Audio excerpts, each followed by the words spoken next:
ወዳንቺ ስመጣ ጥያቄ ብዙ የነበረኝ አሁን ደጅሽ ስደርስ የት ገባ ያ የሚያስጨንቀኝ?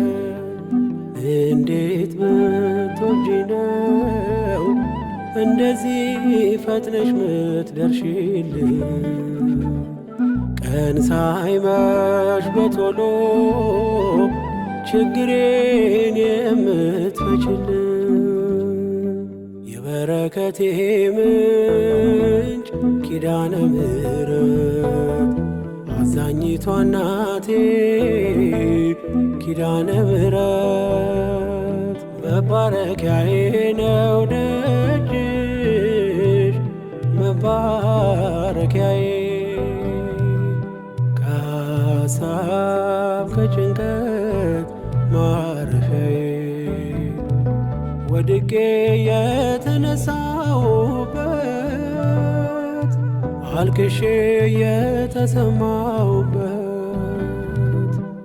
ደጅሽ ነው ኪዳነ ምሕረት ደጅሽ ነው ኪዳነ ምሕረት